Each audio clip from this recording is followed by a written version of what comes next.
Everyone was crying, but the dog kept licking the coffin, and then they discovered a shocking truth. Margaret Wilson couldn't stop crying as she stared at the polished mahogany coffin before her. Beside her, her 22-year-old daughter, Emily, and her 45-year-old husband, Michael, also shed silent tears in the solemn atmosphere of the funeral home.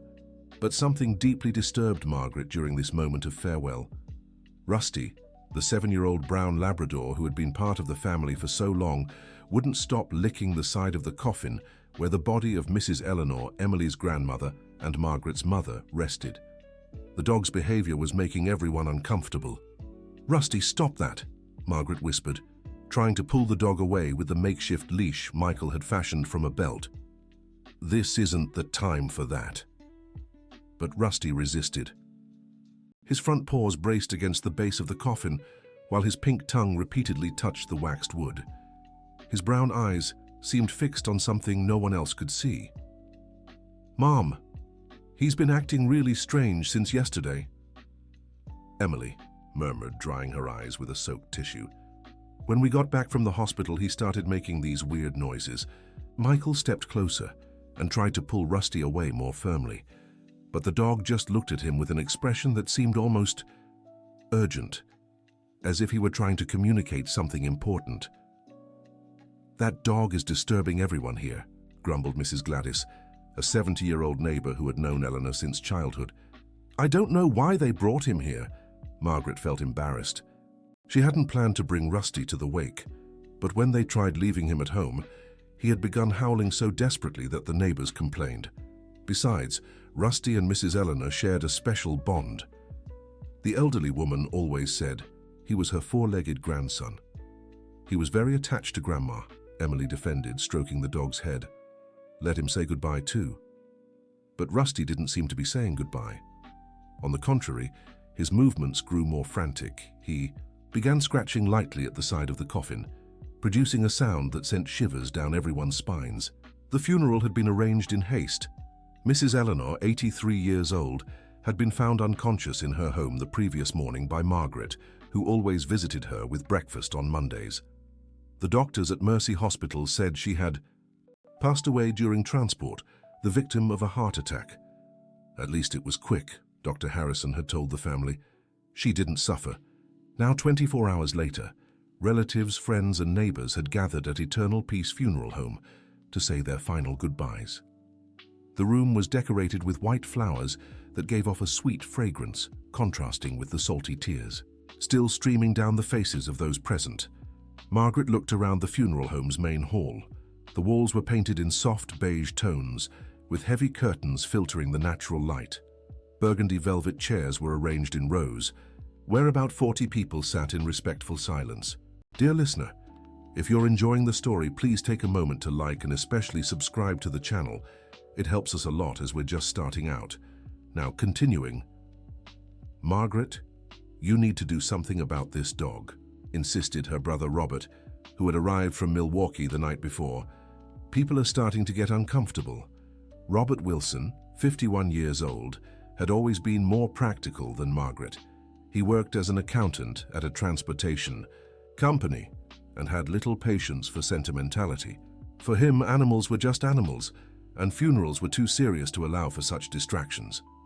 "I already tried to get him out of here," replied Margaret, her voice choked up, "but he doesn't want to leave the casket." Michael stepped forward, again, this time with more determination. He grabbed Rusty by the chest, trying to lift him and pull him away from the casket.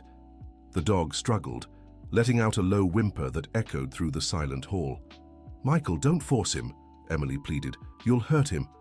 "Then what do you want me to do?" Michael was visibly irritated.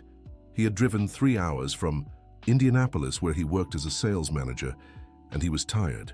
"Let him destroy the casket." At that moment, Rusty managed to break free from Michael's grip and return to the casket. But this time, his behavior was even stranger. He began to whimper in a way Margaret had never heard before. It wasn't a sound of sadness or longing. It was something different, something that almost sounded like a call. Mrs. Gladys rose from her chair, visibly annoyed. She wore a black dress she had bought especially for the occasion, and her grey hair was pulled into a tight bun that accentuated her stern expression. "This is disrespectful," she declared, loud enough for several people to hear. "Eleanor deserves a dignified wake, not this circus." Margaret felt her face burn with shame. She knew Mrs. Gladys was right, but she also couldn't understand what was happening with Rusty. The animal had never behaved this way before. "Gladys, please," intervened Father Richard, who was present to lead the prayers. "Let's keep the peace during this difficult time." Father Richard Anderson had been the pastor of St. Anthony's Church for 15 years, a thin man in his 60s with completely white hair and a gentle voice that often brought comfort to grieving families. He had known the Wilson family since Margaret was a child and had baptized Emily when she was born. "Father, don't you see?" insisted Gladys. "That animal is disrupting the entire ceremony." "Animals have their own ways of expressing loss," the priest replied diplomatically. "Perhaps we can find a solution that respects everyone." But as the adults argued, Rusty continued his strange vigil beside the casket. His brown eyes remained fixed on the polished wood, as if he could see through it. Every now and then, he tilted his head to one side, as if listening to something. Emily knelt beside the dog. She had always shared a special bond with Rusty since he was a puppy. Mrs. Eleanor used to say the two of them were kindred spirits. "What is it, Rusty?" she whispered, stroking the animal's soft fur. "What are you trying to tell us?" In response, Rusty looked straight into Emily's eyes and gave her hand a gentle lick. Then, he turned his attention back to the casket and resumed his strange whimpering. Margaret watched the scene with a heavy heart. She was dealing with the loss of her mother, trying to organize the funeral details, and now she had to handle Rusty's inexplicable behavior. All she wanted was to say goodbye to Eleanor in peace. "Mom, remember how Grandma always said Rusty was special?"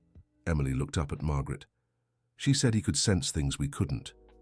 "Emily, this isn't the time for superstitions," Michael interrupted. "We need to handle this situation now." But Margaret remembered her mother's words. Eleanor had often said Rusty had a sixth sense. There were stories about how he would get restless before storms, or how he could tell when someone in the family was sad, even from another room. "I remember," Margaret murmured. "She said he could sense things." "What kind of things?" asked Father Richard, who had quietly approached. Margaret hesitated. She didn't want to sound foolish in front of everyone, especially with Mrs. Gladys already so upset. But the memories began flooding back. "My mother always told me about a day when Rusty started barking non-stop at her bedroom door. That was about 2 years ago. She was having chest pains but hadn't told anyone. The dog wouldn't stop barking until she called me and went to the hospital." "And what happened?" Emily wanted to know. "She was having the early stages of a heart attack. The doctors said if she'd waited another hour to get there, it could have been serious." Michael shook his head skeptically. "Margaret, that was a coincidence. Dogs can't diagnose heart problems." "But what if it wasn't? Did a coincidence?" Emily asked, looking back at Rusty. Just then, Dr. Harrison entered the funeral home's hall. The 55-year-old doctor had worked at Mercy Hospital for over 20 years and knew the Wilson family well. Mrs. Eleanor had been his patient for the past decade. "Margaret, how are you holding up?" He approached with a kind expression. "I wanted to offer my condolences in person. Dr. Harrison, it's good to see you." Margaret stood to greet him. "Thank you for everything you did for my mother. She was a special woman. I'm so sorry for your loss." Dr. Harrison noticed the commotion around the casket, where Rusty continued his odd behavior. "Is there a problem?" he asked. "It's the family dog," Michael explained. "He won't stop making these strange noises since we got here."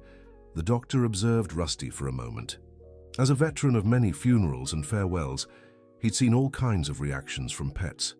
Some grew listless, others hid, but Rusty's behavior was truly unusual. "He's trying to draw attention to something," Dr. Harrison noted. "I've seen this before with pets deeply attached to their owners." "Doctor," Emily stepped closer, "my grandmother always said Rusty could sense when someone was sick. Do you think that's possible?" Dr. Harrison smiled gently. As a doctor, he was skeptical of supernatural abilities, but he'd also witnessed enough of nature's mysteries not to dismiss everything outright. Animals have much sharper senses than we do, he explained. They can detect subtle changes in scent, body temperature, heart rate. There are documented cases of dogs detecting illnesses like cancer and diabetes. But Grandma already... Emily stopped, unable to say the word.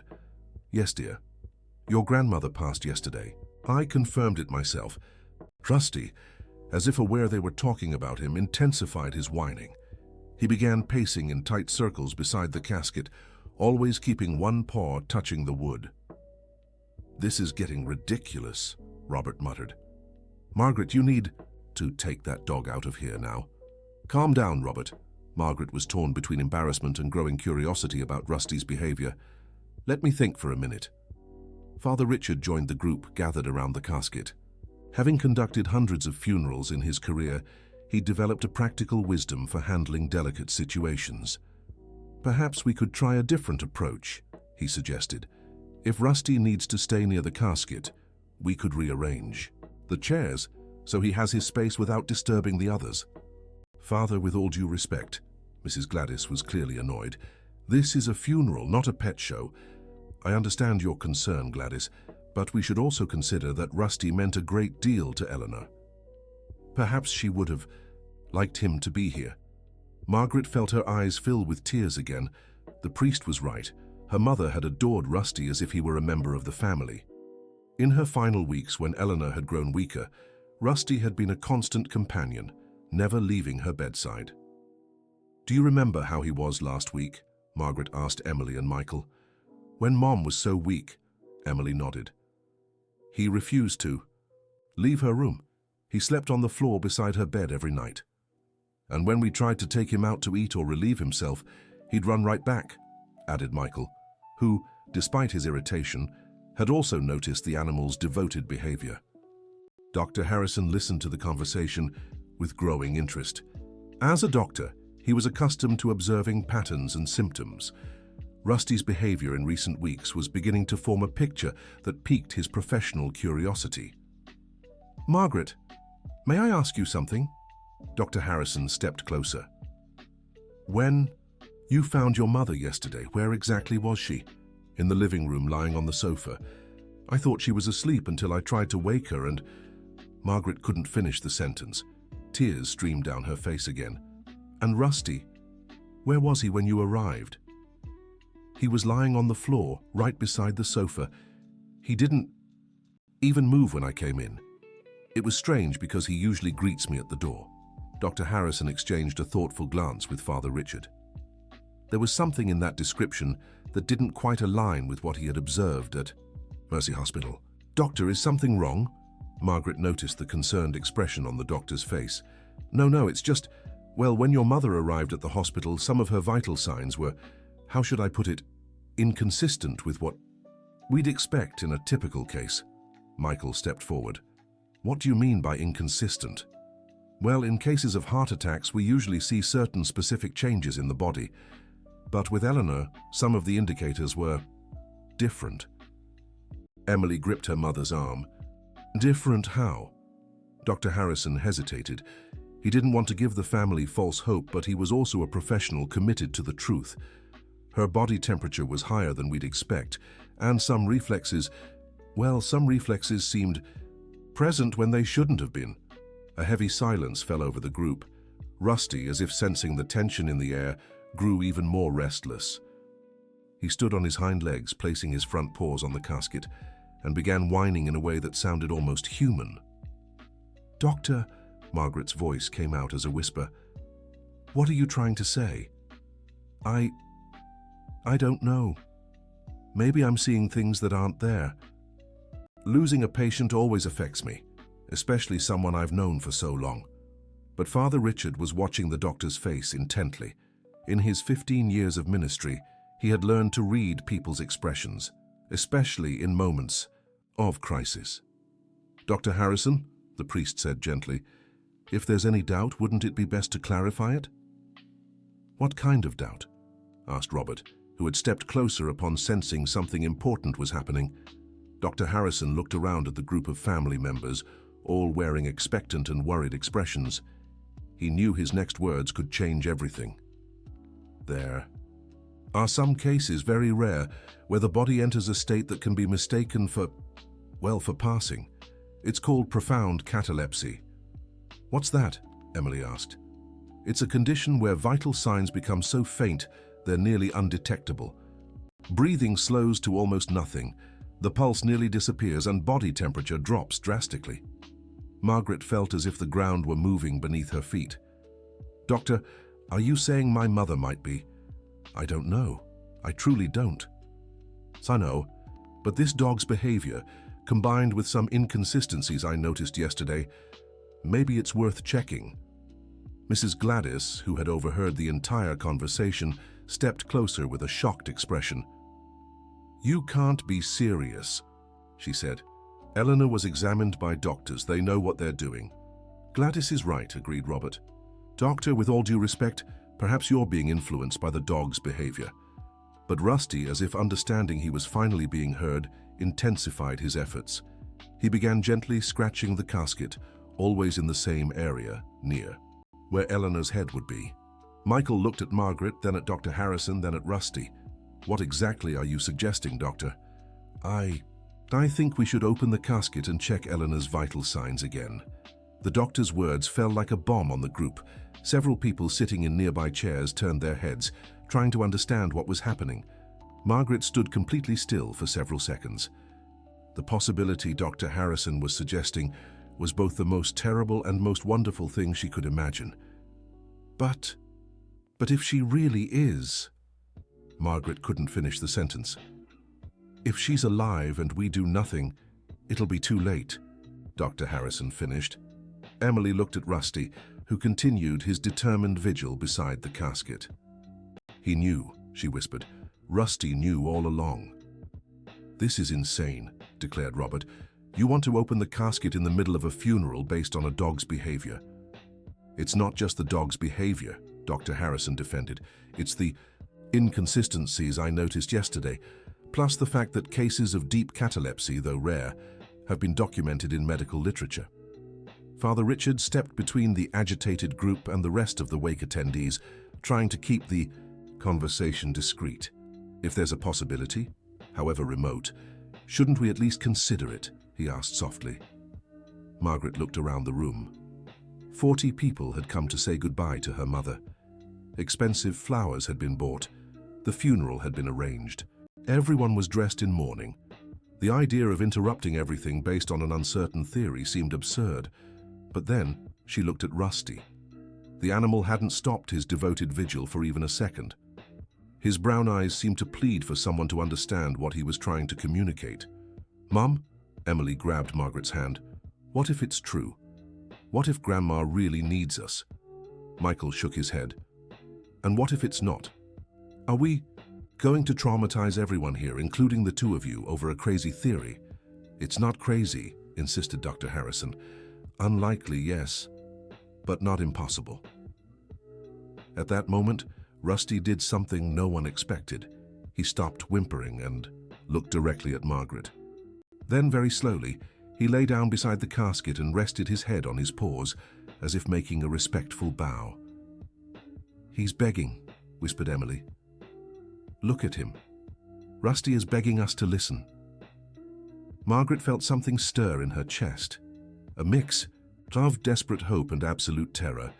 What if Dr. Harrison was right?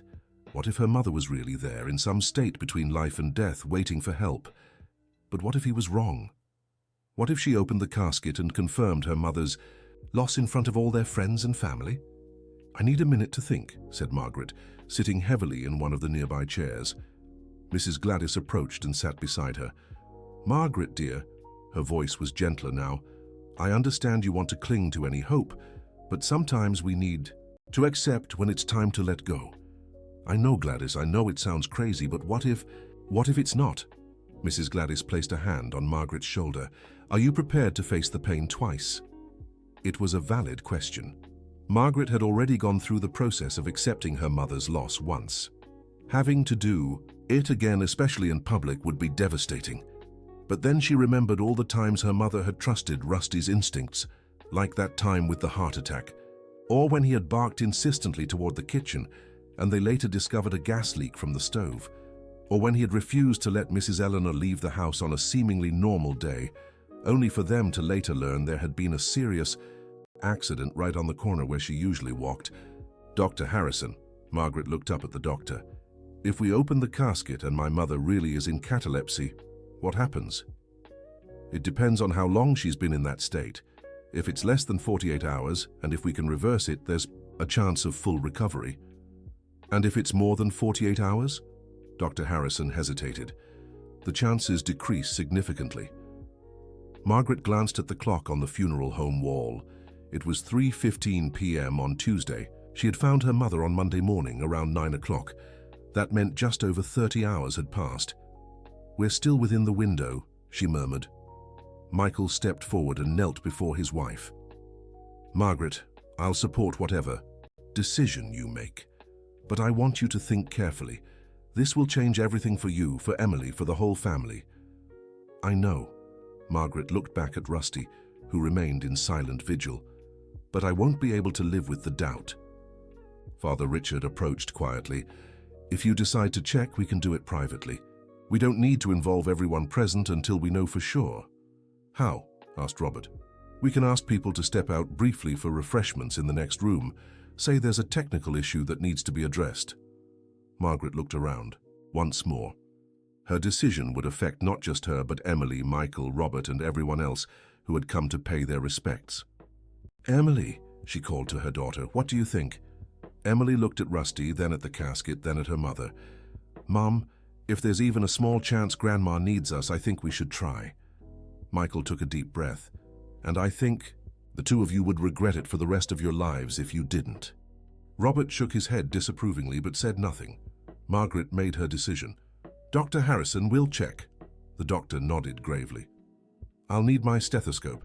It's in the car." Father Richard stepped to the center of the room and clapped softly to get everyone's attention. "Everyone, I apologize for the interruption. We've had a minor technical issue that needs to be resolved. We'll take a 15-minute break. There's coffee and some light refreshments in the next room. Please make yourselves comfortable." People began rising and moving toward the adjoining room, murmuring among themselves about what might be happening. Mrs. Gladys gave Margaret a worried look but followed the others.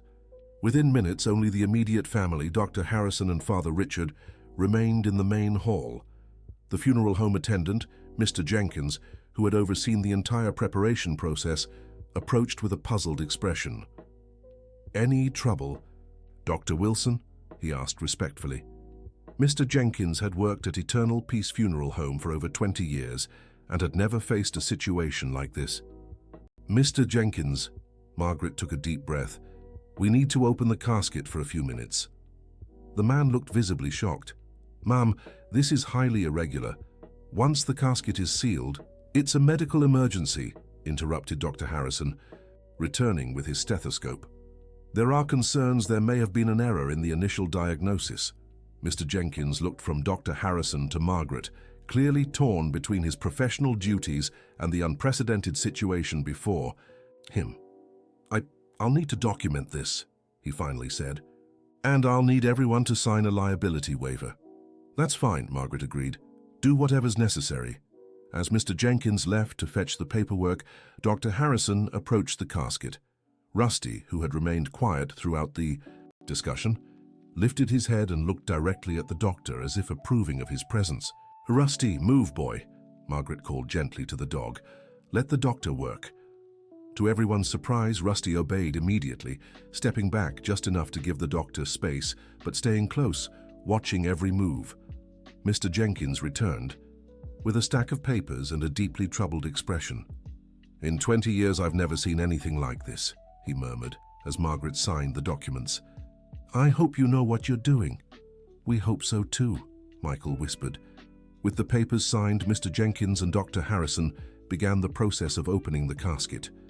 Margaret's hands trembled as she watched the two men work on the golden latches sealing the lid. Emily clutched her mother's arm. Michael placed a hand on Margaret's shoulder.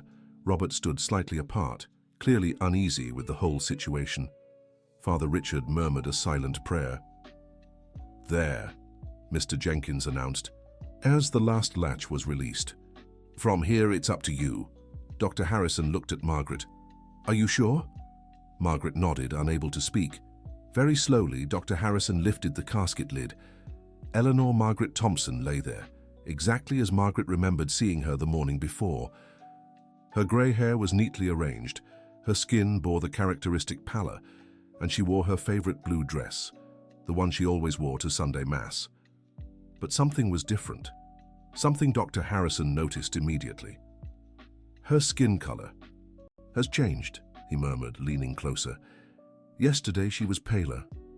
Margaret studied her mother's face more carefully. Indeed, there was a faint rosy tint on Eleanor's cheeks that hadn't been there at the hospital. Dr. Harrison placed his stethoscope on Eleanor's chest and closed his eyes, concentrating intently. The silence in the room was absolute. Not even Rusty made a sound. 10 seconds passed, then 20, then 30. "Doctor?" Emily whispered. Dr. Harrison didn't respond. He moved the stethoscope to different positions on Eleanor's chest, then to her neck, then to her wrist. "There's something," he finally said, though his voice was strained. "There's a heartbeat, very faint, very slow, but it's there." Margaret's legs nearly gave way. Michael caught her before she could fall. "She's alive." Emily's voice came out as a whispered cry. "She's alive," Dr. Harrison confirmed, his own voice shaking. "Eleanor is alive." Rusty, as if knowing he'd finally been understood, began to whimper again. But this time, it was sounds of relief and joy. "What do we do now?" Michael asked, still holding Margaret, who had begun to sob uncontrollably. "The hospital. Now," Dr. Harrison said, already pulling his phone from his pocket. "I'll call an ambulance and alert the emergency team." Father Richard approached the casket and looked at Eleanor with an expression of admiration and gratitude. "It's a miracle," he murmured. "A true miracle." Mr. Jenkins was leaning against the wall, his face completely white. "In 20 years, I've never seen anything like this. Never." As Dr. Harrison urgently spoke on the phone with the hospital, Margaret stepped closer to the casket and held her mother's cold hand. "Mom," she whispered, "I'm here. We're here. You're going to be okay." Emily positioned herself on the other side of the casket and gently stroked Eleanor's face. "Grandma," Rusty knew. He tried to tell us the whole time. As if hearing his name, Rusty approached and rested his head near Eleanor's hand. To everyone's astonishment, the elderly woman's fingers moved slightly, brushing the dog's fur. "She moved!" Emily shouted. "Mom, she moved!" Dr. Harrison finished his call and quickly stepped forward. "The ambulance is on its way. They should be here in 5 minutes." He checked Eleanor's vitals again. Her pulse is getting stronger. Her breathing is improving too. Michael looked at Rusty with an expression of respect and gratitude he had never shown the animal before. "How did he know?" he asked. "How could a dog sense what the doctors couldn't?" "Animals can detect subtle changes our instruments sometimes miss," Dr. Harrison explained. His sense of smell may have picked up chemical changes in her body that indicated life. Margaret continued holding her mother's hand, which now felt slightly warmer to the touch. "Mum, can you hear me?" she whispered. For a moment it seemed Eleanor's eyelids fluttered slightly. "Doctor, she's trying to open her eyes," Emily said. Dr. Harrison leaned over Eleanor and gently lifted one of her eyelids, checking her pupils with a small flashlight from his pocket. "Her pupils are reacting to light," he announced. "That's an excellent sign." The sound of the ambulance siren began in the distance, growing louder. Mr. Jenkins, who had somewhat recovered from the initial shock, approached the group. "What do I tell the people outside?" he asked. "They'll want to know what's happening." Margaret looked at Father Richard. "What do you think?" "I think we should tell the truth," the priest replied. "This is something that needs to be shared. It's a testament to the love and intuition that exist in this world." Robert, who had remained silent throughout, finally stepped closer to the casket. "Margaret, I'm sorry for doubting you," he said, his voice choked. "If you hadn't insisted, if you hadn't listened to the dog..." He couldn't finish. The ambulance siren was now very close. Seconds later, paramedics rushed into the funeral home carrying medical equipment. "What do we have here?" asked the team leader, an experienced man named James. Profound catalepsy, Dr. Harrison answered quickly. The patient was mistakenly declared deceased yesterday. She's starting to respond. James and his team immediately got to work, checking Eleanor's vitals with more sophisticated equipment than Dr. Harrison's stethoscope. Blood pressure is low but present, one of the paramedics announced. Weak but steady pulse, oxygen saturation at 70%. We'll need to intubate her for transport, James decided, and administer IV fluids. Margaret watched the entire procedure with a mix of relief, terror, and hope. Her mother was alive but not yet out of danger. Will she be okay? She asked. It's too soon to tell, James answered honestly, but the fact she's responding is a good sign. We'll take her to the ICU and run all the necessary tests. As the paramedics prepared Mrs. Eleanor for transport, Rusty never left her side. He followed every movement of the medical team like a dedicated supervisor. Can I bring Rusty to the hospital? Emily asked. Normally we don't allow animals in the ICU, said James, but considering he's the one who saved her life, I'll see what I can do. Within minutes, Mrs. Eleanor was being transferred from the funeral home to the ambulance. Margaret, Emily, and Michael prepared to follow in Michael's car, while Robert decided to stay behind to explain the situation to the other mourners. Before leaving, Margaret knelt in front of Rusty and hugged him tightly. "Thank you," she whispered in his ear. "Thank you for not giving up on her." Rusty licked Margaret's face and then ran toward the ambulance, as if making sure Mrs. Eleanor was truly being taken somewhere she could get help. Dear listener, if you're enjoying the story, please take a moment to like and especially subscribe to the channel. It helps us a lot as we're just starting out. Now back to the story. Mercy Hospital was on high alert when the ambulance arrived. Dr. Harrison had called ahead to explain the unusual situation, and a full medical team was waiting at the emergency entrance. Dr. Jennifer Roberts, head of P. The ICU personally received Mrs. Eleanor, a 45-year-old woman with 20 years of intensive care experience. She had seen many complex cases, but never anything like this. "Dr. Harrison," she greeted her colleague as they accompanied the gurney down the hall, "can you explain exactly what happened?" "Jennifer, I know this will sound unbelievable, but it seems Mrs. Eleanor was in a deep cataleptic state when I examined her yesterday. The family's dog noticed and wouldn't stop trying to alert us." Dr. Jennifer glanced at Rusty, who trotted alongside the gurney, still supervising every move. "Where did you get permission to bring the dog?" "I didn't," Margaret replied, following closely behind. "But he refused to stay behind, and after everything that happened—" "I see," Dr. Jennifer said with a slight smile. "We'll make an exception. But he'll have to stay in the ICU waiting area. He can't go into the unit itself." Mrs. Eleanor was taken straight to the ICU, where a full battery of tests began immediately. Margaret, Emily, Michael, and Rusty settled into the waiting room, a space with light blue walls, plastic chairs, and the distinct smell of a hospital. "How long before we know anything?" Emily asked. "It could take a few hours," Dr. Harrison answered, having decided to oversee the case personally. "They'll run CT scans, blood tests, EKGs, EEGs, everything to understand what happened and what her current condition is." Rusty lay down on the waiting room floor, but kept his head raised toward the ICU door, as if standing guard. Michael went to get coffee for everyone from the hallway machine. When he returned, he found Margaret stroking Rusty and speaking softly to him. "What are you telling him?" Michael asked, handing his wife a cup of coffee. "I'm thanking him," Margaret replied, "and apologizing for not listening sooner." Emily sat on the floor beside Rusty and began petting his fur. "You know, I always knew he was special. Grandma used to say some animals are born with an extra large heart, and it lets them sense things we can't." "Your grandmother was a wise woman," Dr. Harrison remarked, "and it seems Rusty proved her right." At 6 in the evening, Dr. Jennifer stepped out of the ICU and approached the waiting room.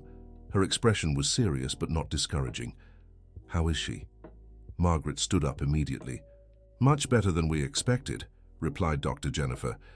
"The tests confirmed she was indeed in a deep cataleptic state. It's an extremely rare condition, especially for someone her age." "What caused it?" asked Michael. "We're still investigating. It could have been a reaction to medication or the body's response to extreme trauma or stress. Sometimes the body just shuts down as a protective mechanism. Will she make a full recovery? Emily wanted to. No, it's too early to tell. She's stable now and her vitals are steadily improving. But it could take days or even weeks to know if there's any lasting damage from the time she spent in that state. Margaret felt a mix of relief and worry. Her mother was alive, but there was still so much uncertainty about the future. Can I see her? She asked. For a few minutes, but she's still unconscious. The sedatives we gave to stabilize her will keep her asleep for at least a few more hours. Margaret followed Dr. Jennifer to the ICU, leaving Emily, Michael, and Rusty in the waiting room. The intensive care unit was a high-tech environment, with blinking monitors and the constant hum of machines sustaining patients' lives. Mrs. Eleanor was in bed 3, hooked up to various devices. Tubes ran from her mouth and nose, and wires connected her body to monitors displaying her vitals in real time. She looks much better, Margaret observed. Yesterday at the hospital she was so pale. Her circulation is improving, Dr. Jennifer explained. Her body is starting to function normally again. Margaret stepped closer to the bed and took her mother's hand. This time it was noticeably warmer, and she could feel a strong pulse in Mrs. Eleanor's wrist. "Mom," she whispered, "I don't know if you can hear me, but I want you to know Rusty helped us find you. He never gave up." For a moment, Margaret thought she saw Mrs. Eleanor's eyelids flutter slightly. "Doctor, did she move?" "Doctor." Jennifer leaned in and studied Mrs. Eleanor's face carefully. It could have been a reflex, but it might also be a sign she's starting to respond. Margaret stayed by her mother's side for a few more minutes, speaking softly and stroking her hand. When she finally returned to the waiting room, she found Emily asleep in one of the chairs and Michael reading a magazine. Rusty remained on, guard watching the ICU door. "Any changes?" Michael asked. "She seems to be improving. Dr. Jennifer said her vitals are stabilizing.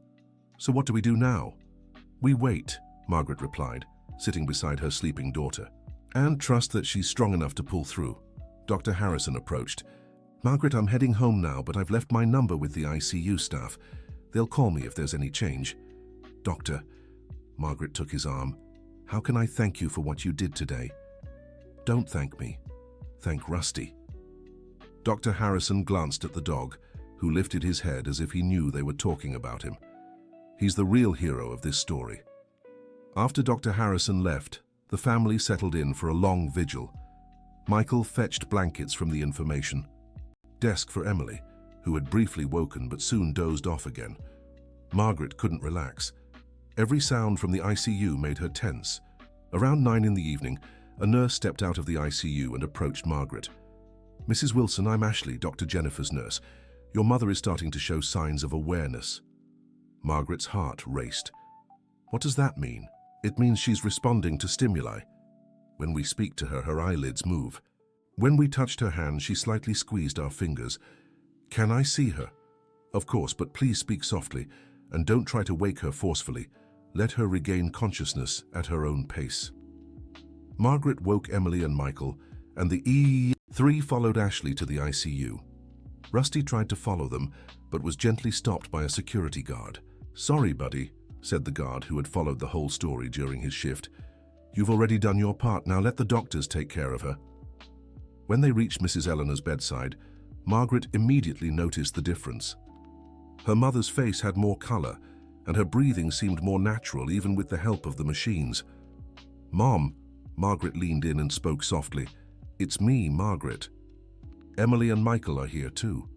This time, Mrs. Eleanor's eyelids definitely moved. Slowly, with great effort, she began to open her eyes. "Grandma!" Emily had to restrain herself from shouting with joy. Mrs. Eleanor looked around, confused. Her eyes, though tired, were focused and alert. Where am I?" Her voice came out as a hoarse whisper, muffled by the breathing tube. "You're in the hospital, Mom," Margaret explained, tears in her eyes. "You fell ill at home yesterday. Do you remember?" Mrs. Eleanor closed her eyes for a moment as if trying to recall. When she opened them again, there was a look of confusion on her face. I remember lying on the couch. I felt very sleepy. And then And then you slept for a long time, Michael said gently. But now you're okay. Rusty, Mrs. Eleanor whispered suddenly. Where's Rusty? Margaret smiled through her tears. He's in the waiting room. He's the one who helped us find you. What do you mean? Emily moved closer to her grandmother. Grandma, Rusty knew you were still with us. Even when everyone believed you were gone, he wouldn't stop trying to tell. Gus, you were okay. Mrs. Eleanor tried to smile despite the tubes. My clever boy. Ashley, the nurse, gently intervened. I'll call Dr. Jennifer. She'll want to examine you now that you're awake. When Dr. Jennifer arrived, she was visibly pleased with what she saw. Eleanor, I'm Dr. Jennifer. How are you feeling? Tired, but okay. What happened to me? You had what we call profound catalepsy. It's as if your body entered a very deep sleep to protect itself from some kind of stress. How long was I asleep? Dr. Jennifer glanced at Margaret before answering. About 36 hours. Mrs. Eleanor was shocked. That long? Mum, we even prepared your funeral, Margaret said softly. If it hadn't been for Rusty saved my life. Mrs. Eleanor tried to move in bed, but the equipment limited her movements. He wouldn't stop warning us that something was wrong, Emily explained. He kept licking your casket and whining until we finally understood what he was trying to say. Tears began to stream down Mrs. Eleanor's face. I need to see him. I need to thank my boy. As soon as you're a little more stable, we'll bring him in, Dr. Jennifer promised. But now we need to run some tests to make sure everything's all right. Over the next hour, Dr. Jennifer conducted a series of neurological tests with Mrs. Eleanor. She checked her reflexes, memory, motor coordination, and cognitive functions. Everything seems normal, she finally announced. There are no signs of neurological damage. It's truly remarkable. How long will she need to stay hospitalized? Michael asked. At least a week for observation. We want to be sure there are no complications and that she recovers fully. Margaret felt a wave of relief. A week felt like an eternity after thinking she had lost her mother forever, but it was a manageable period. Can I see Rusty now? Asked Eleanor. Dr. Jennifer hesitated. Well, we normally don't allow pets in the ICU. Doctor, Margaret interrupted. After everything that's happened, I think we can make an exception. You're right, agreed Dr. Jennifer. I'll turn a blind eye for a few minutes. Emily went to get Rusty from the waiting room. When she appeared at the ICU door with the dog, Rusty immediately focused his attention on Eleanor. He went straight to her bed as if he knew exactly where she was. Rusty! Eleanor tried to reach out toward the dog. Rusty stood on his hind legs, carefully resting his front paws on the side of the bed, making sure not to touch any of the medical equipment. He gently licked Eleanor's hand and then rested his head beside hers. Thank you, my boy, whispered Eleanor. Thank you for not letting me go. Rusty seemed to understand every word. He stayed completely still, just savoring the contact with his beloved owner. He didn't leave your side for a minute, Margaret said. Ever since you fell ill, he knew something was wrong. How did he know? Asked Eleanor. Dr. Harrison thinks he might have detected changes in your scent or breathing that indicated you were still alive, explained Emily. Animals have intuitions. We humans have lost, added Dr. Jennifer. It's one of nature's most beautiful things. After a few minutes, Rusty was gently led back to the waiting room, but not before Eleanor promised she'd see him again the next day. Now you need to rest, said Dr. Jennifer. We'll remove the breathing tube tonight since you're breathing well on your own. Margaret, Emily, and Michael said goodbye to Eleanor and returned to the waiting room to gather their things. It was almost midnight, and everyone was physically and emotionally exhausted. Are you all going home? Asked Ashley. I think we'll stay until morning, replied Margaret. I don't feel comfortable leaving her alone after everything that's happened. I can arrange some rooms for you upstairs. They're simple rooms. We use for family in situations like this. That would be wonderful, thanked Michael. What about Rusty? Asked Emily. Ashley smiled. After today, I think he's earned the right to stay wherever he wants. We can improvise a bed for him in the waiting room. When they finally settled into the hospital rooms, Margaret couldn't sleep. The whole day's experience felt surreal. That morning, she had been preparing her mother's funeral. Now, Eleanor was alive and recovering. She left the room and went down to the ICU waiting area, where she found Rusty sleeping on a pile of blankets the nurses had arranged for him. "Thank you," she whispered, gently stroking the sleeping dog's head. "Thank you for not giving up on her." Rusty opened his eyes and looked at Margaret. Then, as if knowing his mission was complete, he closed his eyes and went back to sleep. The next day, Dr. Jennifer removed all the tubes and support equipment from Eleanor. She was breathing normally, and her vitals were stable. "How do I feel?" Eleanor asked when Dr. Jennifer came for her morning checkup. "A bit weak, but that's expected. Your body went through significant trauma. It'll take a few days for you to feel completely normal. Can I walk? Let's try, but take it slow." With Ashley's help, Eleanor managed to sit on the edge of the bed. Her legs were shaky, but she stayed upright. "Very good," encouraged Dr. Jennifer. "Tomorrow we'll try a few steps." That afternoon, Eleanor received several visitors. Mrs. Gladys arrived with a bouquet of flowers and a look of astonishment. "Eleanor, when I heard you were, well, I couldn't believe it. It's truly a miracle." "It really is, Gladys, and all thanks to Rusty." Robert also showed up, carrying a mix of relief and embarrassment. "Eleanor, I'm sorry for doubting you. When Margaret wanted to open the casket, I thought it was madness." "No need to apologize, Robert. It was an unprecedented situation for everyone."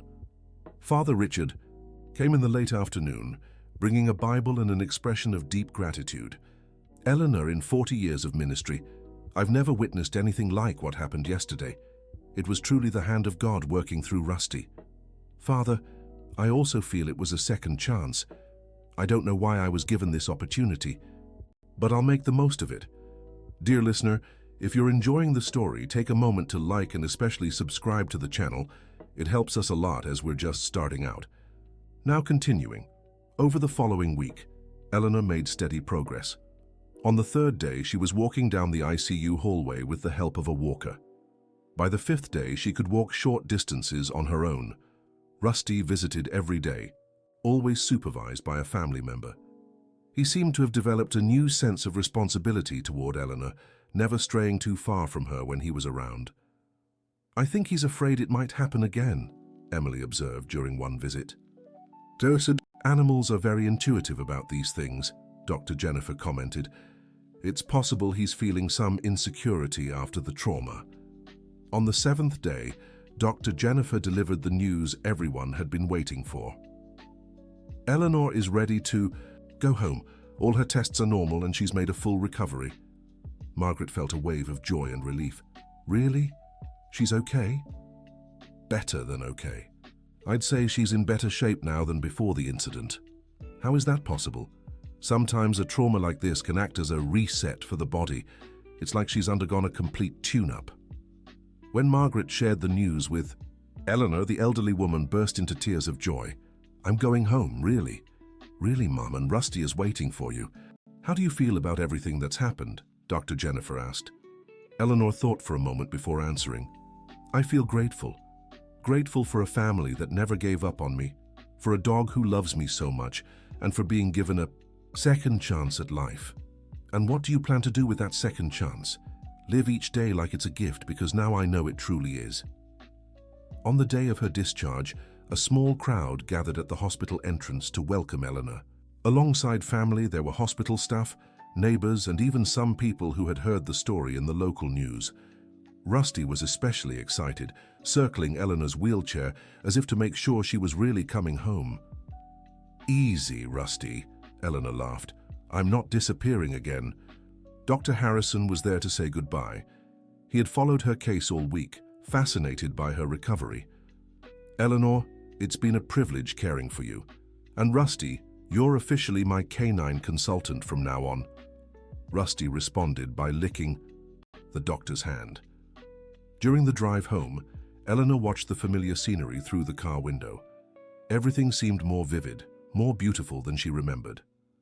"Are you okay, Grandma?" Emily asked from the back seat.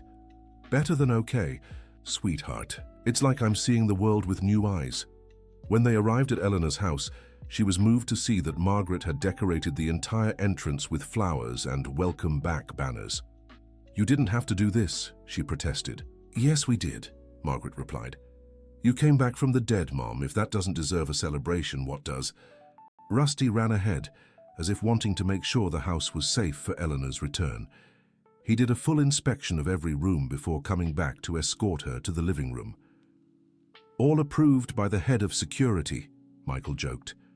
Eleanor settled into her favorite sofa, the same one where she had fallen asleep a week earlier. Rusty immediately positioned himself beside her, resting his head on her knee. "You know what's strange?" Eleanor said, petting Rusty.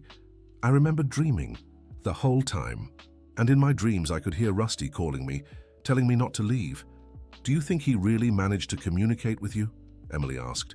"I think so. Somehow he kept my soul tied to my body until you could find me." Margaret sat beside her mother. "Mom, I learned something very important this week." "What's that?" "I learned to listen, not just with my ears, but with my heart. If I had listened to Rusty from the start, maybe you wouldn't have spent so much time in that state." "Margaret, don't blame yourself. You all did exactly what needed to be done at the right time." Michael brought tea for everyone and joined the family in the living room. "What should we do about the cancelled funeral?" "Let's turn it into a celebration of gratitude," Eleanor decided. "We'll invite everyone who came to say goodbye to me to celebrate my return." "A resurrection party," Emily teased. "Exactly. And Rusty will be the guest of honor." In the days that followed, the story of Eleanor and Rusty spread through the local community. The town newspaper published an article titled, "Dog Saves Owner's Life with Extraordinary Intuition." The local radio station interviewed the family, and the story was shared on social media by hundreds of people. But for the Wilson family, the true importance of what happened wasn't in the fame or attention. It was in the lessons they learned about love, intuition, and the importance of listening to those who love us, even when they can't speak our language. A week after coming home, Eleanor was in her kitchen baking cookies when Rusty started barking anxiously toward the living room. "What is it, Rusty?" she asked, drying her hands on a dish towel. Rusty ran to her and then back to the living room, clearly trying to lead her somewhere. "Are you trying to tell me something?" This time, instead of ignoring the dog's behavior, Eleanor decided to follow him. Rusty led her to the living room window, where she saw an ambulance passing by on the street. "Oh, you're worried about ambulances now," she said, understanding. "Don't worry, my boy, this time we're both fine." Rusty calmed down immediately, as if just wanting to make sure Eleanor was paying attention to the signs around them. Over the next month, the family's routine settled into a new normal. Margaret began visiting her mother every day, not just once a week. Emily started sleeping at her grandmother's house twice a week, and Michael, who had barely interacted with Rusty before, developed a deep respect for the dog. "You know," Michael said to Margaret one evening, "I never really believed in animal intuition, but after what I saw, changed your mind?" "Completely. Now I pay attention to everything Rusty does. If he acts strange, I want to know why." Eleanor had changed too. She became more open to her own intuitions and to those of others. When a neighbor mentioned she was worried about her husband but didn't know why, Mrs. Eleanor encouraged her to insist he see a doctor. "I've learned that sometimes we know things without knowing how we know," she explained, "and we should trust those feelings." 2 months after the incident, the neighbor returned to thank Mrs. Eleanor. Her husband had discovered an early-stage heart condition that could be successfully treated because it was caught early. "How did you know?" the neighbor asked. "I didn't," Mrs. Eleanor replied, "but I've learned to trust the feelings I can't explain." Dr. Harrison began visiting Mrs. Eleanor regularly, not as a doctor, but as a friend. He was fascinated by Rusty's abilities and wanted to better understand how animal intuition worked. "Rusty," he said during one of his visits, "you've taught me more about medicine in one day than some books have in years." Rusty responded with his typical friendly lick. "Doctor," Mrs. Eleanor said, "do you think other animals have these abilities?" "I believe so, but I think most people don't pay enough attention to notice." "And now? Will you pay more attention?" "Definitely. In fact, I'm thinking of writing The medical article about this case, with your permission, of course. Mrs. Eleanor agreed, hoping the story could help other families recognize the signs their pets try to communicate. 6 months after the incident, the family decided to throw a thank you party, as Mrs. Eleanor had originally suggested. They invited everyone who had been present on the day of the funeral, along with others who had become part of the story. The party was held in Mrs. Eleanor's backyard, decorated with colorful lights and flowers. A banner hung between 2 trees read, "Thank you for not giving up, Mrs. Eleanor and Rusty." Mrs. Gladys arrived with a special gift, a photo album, filled with all the memories she and Mrs. Eleanor had shared over the years. "I thought you'd like to have this," she said, "to remember all the adventures we've had and all the ones still to come." Father Richard led a small gratitude ceremony where each person could share how Mrs. Eleanor and Rusty's story had impacted their lives. "I've learned that miracles happen every day," said one neighbor. "We just need to be ready to recognize them." "I've learned that love can take many forms," added another, "and sometimes it comes on 4 legs." Dr. Harrison spoke about how the experience had changed his medical approach. "Now I listen not only to what patients say, but also to what their bodies and families are trying to tell me in other ways." When it was Margaret's turn to speak, she stood up with Rusty by her side. "I want to thank everyone who's been with us on this incredible journey, but most of all I want to thank Rusty, who taught me that true love never gives up, even when everyone else does." Rusty, as if understanding he was being honored, sat elegantly and looked around at everyone present as if accepting the applause. Emily approached the makeshift microphone. "Grandma, what did you learn from all this?" Mrs. Eleanor stood up, leaning on Margaret, and looked around at all the loved ones gathered in her backyard. "I've learned that life is far more mysterious and precious than I ever imagined. I've learned we should trust our instincts and those of the ones we love. And I've learned that sometimes, when we think it's the end, it's just the beginning of a new chapter." She looked down at Rusty, who sat at her feet, watching everything with his intelligent brown eyes. "And I've learned that love comes in many forms. Sometimes it speaks our language, sometimes it barks, and sometimes it just stays by our side when we need it most." The party went on late into the night, with music, food, and many shared stories. Rusty moved among the guests like a proud host, receiving affection and praise from everyone. When everyone finally left, the family gathered in the living room for one last conversation of the day. "It was a perfect evening," said Mrs. Eleanor. "Are you tired?" asked Emily. "I am, but it's a good kind of tired, the tiredness of someone who's lived a full day." Rusty approached and lay down at Mrs. Eleanor's feet, taking his familiar position as her protective guardian. "Good night, my boy," she whispered, stroking his head. "Thank you for bringing me back home." Rusty responded with a contented sigh and closed his eyes. A year after the incident, Dr. Harrison published his medical article about Mrs. Eleanor's case. The article was well received by the medical community and sparked interest in other similar cases across the country. Several people reached out to the family to share their own stories of animal intuition. A woman from rural Chicago told how her cat had detected a gas leak she hadn't noticed. A man from Pennsylvania recounted how his dog had barked insistently until he discovered a small fire starting in his garage. "It seems Rusty opened the door for others to recognize these abilities in their own animals," observed Margaret.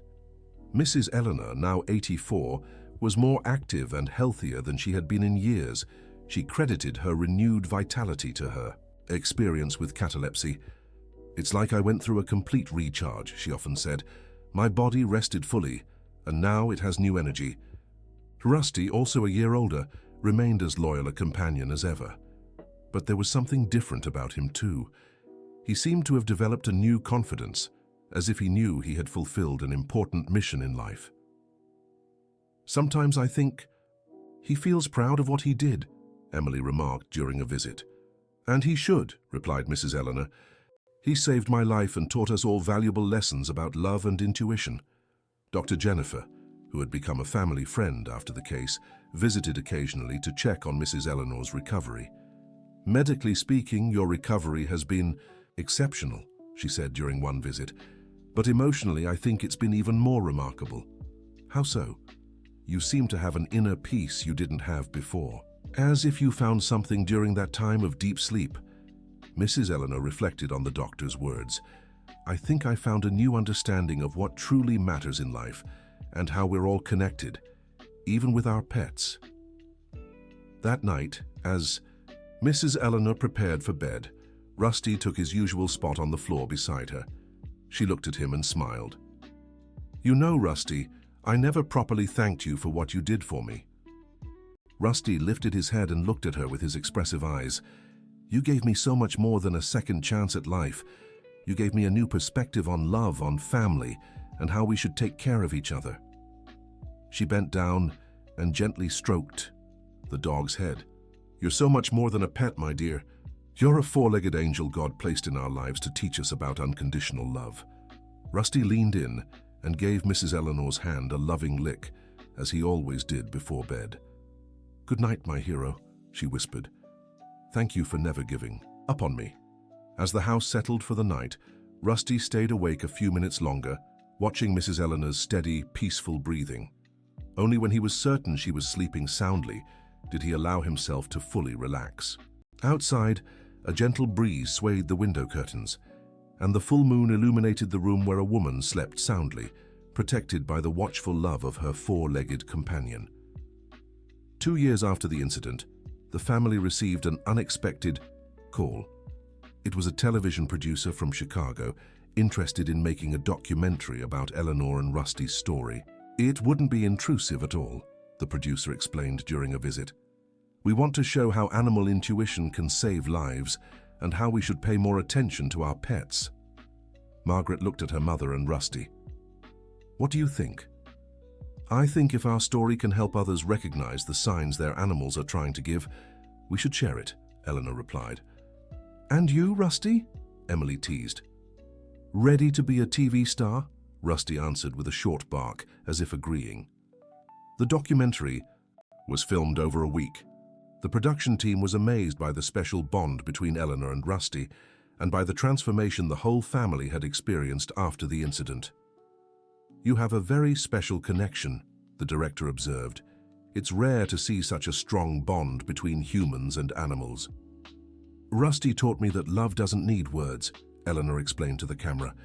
It communicates through actions, through presence, through unconditional devotion. When the documentary aired 6 months later, Eleanor and Rusty's story touched thousands of people across the country. The family received hundreds of letters and emails from viewers, sharing their own experiences with animal intuition. One particularly moving letter came from an elderly woman in Minnesota. Dear Eleanor, after watching your documentary, I started paying closer attention to my cat, Princess. Last week she began acting strangely, always leading me to a specific corner of the house. I followed her intuition and discovered a water leak that was starting to damage the foundation. Thank you for teaching me to listen to my little cat. Look at this, Margaret said, showing the letter to Eleanor. Our story is really helping others. And it's only the beginning, Eleanor replied. Imagine how many other stories like ours are happening now because people are paying attention to their animals. Rusty, now 9 years old, had become something of a local celebrity. Neighborhood children always asked to greet him when they saw him walking with Eleanor. Local veterinarians sometimes consulted the family about unusual animal behaviors. Dr. Harrison continued to study the case and had become an advocate for including animal intuition as part of medical diagnosis. I'm convinced animals can detect illnesses before our most sophisticated tests, he said during a lecture at the local medical school. Eleanor Wilson's case proves it. In his lecture, he recounted the entire story, from Rusty's initial behavior to Eleanor's full recovery. The students were fascinated. Professor, one student asked, do you really believe we should include pet observations in our diagnoses? I believe we should at least consider them, Dr. Harrison replied. If an animal living with a patient starts acting strangely, it could be a sign something is changing in that person's health. 3 years after the incident, Eleanor decided to write a book about her experience. With Emily's help, she had graduated with a degree in journalism. She began working on her memoir. How should we start? Emily asked, sitting with a notebook in Eleanor's living room. Let's start with the simple truth, Eleanor answered. that love comes in many forms, and sometimes we almost need to lose something to truly understand its value. The book, titled Rusty and Me, A Lesson in Love and Intuition, took a year to write. Mrs. Eleanor and Emily worked together every afternoon, with Rusty always present, as if he wanted to supervise the process. "Sometimes I think he's checking. If we're telling the story right," Emily would joke. "Maybe he is," Mrs. Eleanor would reply. After all, he's the real hero of the story. When the book was published, it became an unexpected success.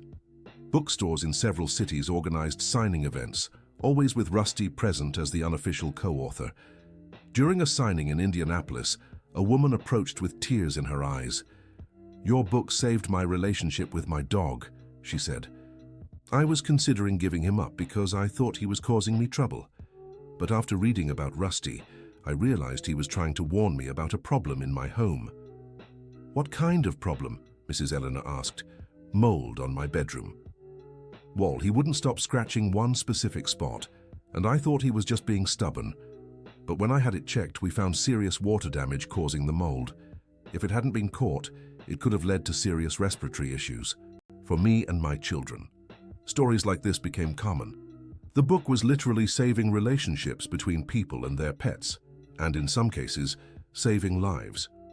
4 years after the incident, Dr. Jennifer retired from active practice and decided to dedicate herself to researching the connection between pets and human health. She opened a small specialized clinic where she studied cases of animal intuition. "Mrs. Eleanor's case was the turning point in my career," she explained in an interview. "It made me realize we're missing important signs when we ignore the behavior of our pets."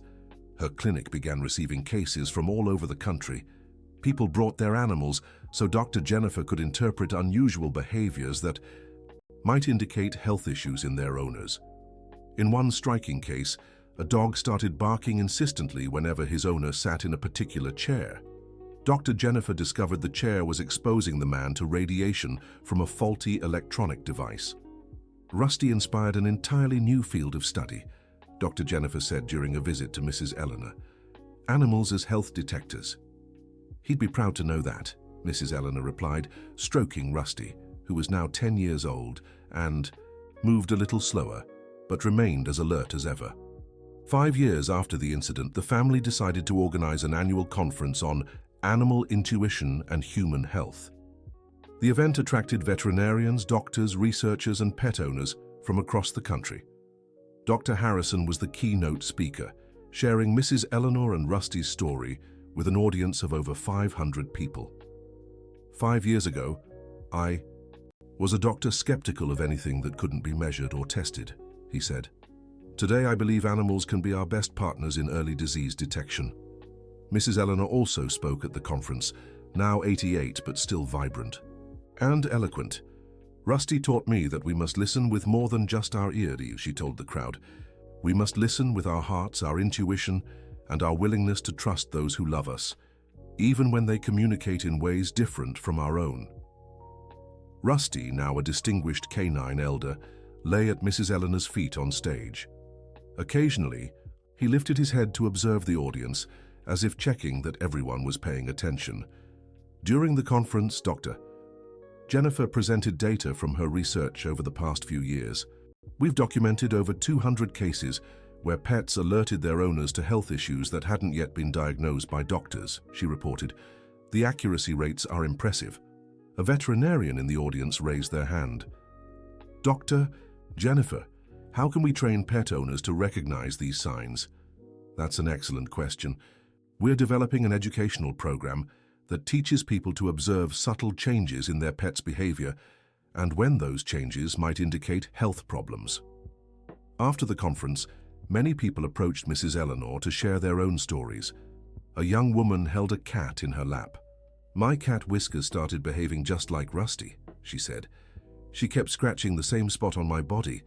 When I went to the doctor, they found a small lump that needed to be removed. And how are you now? Asked Mrs. Eleanor. Completely healed. And Whiskers went back to her normal behavior. It's like she knew her mission was complete. Stories like this repeated throughout the event.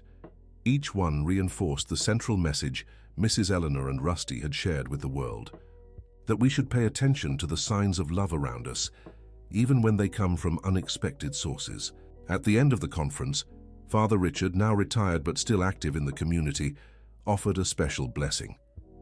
May we all learn from Rusty to love unconditionally, to care without expecting anything in return, and to never give up on those we love, he said. The audience rose in applause. Rusty, sensing the positive energy around him, stood up and gave a short bark as if thanking everyone. 6 years after the incident, Rusty began showing signs of old age. His steps slowed, he slept more, and occasionally needed help climbing stairs. Mrs. Eleanor, now 89, adjusted her routine to accommodate the elderly dog's needs. "He took care of me when I needed it," she told Margaret. "Now it's my turn to take care of him." She installed ramps so Rusty could access furniture more easily, bought him a special orthopedic bed, and took him on shorter, gentler walks. Dr. Harrison, who had become Rusty's honorary veterinarian, made regular visits to check on his health. "For an 11-year-old dog, he's doing very well," Dr. Harrison said during one checkup. "His eyes are still bright, his appetite is good, and his mind is completely alert. I think he still feels responsible for looking after me," Mrs. Eleanor observed. That was true. Despite his age, Rusty continued to watch Mrs. Eleanor closely, following her around the house and positioning himself where he could always see her. One afternoon, as Mrs. Eleanor rested in her favorite armchair, she noticed Rusty, watching her with a different expression. There was something in his eyes she'd never seen before, a kind of peaceful contentment. "What is it, my boy?" she asked. Rusty walked over and laid his head on Mrs. Eleanor's lap, looking directly into her eyes. For a long moment they stayed like that, simply connecting on a level beyond words. "You've done a wonderful job," Mrs. Eleanor whispered. "You saved my life and changed so many others. You should be proud." Rusty closed his eyes as if absorbing her words. That night, for the first time in 7 years, Rusty didn't take his usual spot beside Mrs. Eleanor's bed.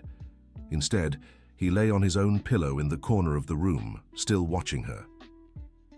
"It's okay, Rusty," Mrs. Eleanor said gently. "You don't have to watch over me all night. I'm safe." As if given permission to finally relax completely, Rusty closed his eyes and slept deeply. The next morning, Eleanor woke up and immediately looked toward the corner of the room. Rusty was still there, but something was different. He didn't move when she got up like he usually did. "Rusty?" she called softly. As she approached, she realized Rusty had passed away during the night, peacefully, with a serene expression on his face. Eleanor knelt beside her faithful companion and stroked his head one last time. "Thank you," she whispered, tears streaming down her face. "Thank you for everything." End of story. Now tell us what you thought of Eleanor and Rusty's story. Do you think we should always trust our pets' intuition? Share your personal experiences with animal intuition in the comments. Thank you so much for being here. Don't forget to like and, most importantly, subscribe to the channel so you don't miss other heartwarming stories like this one.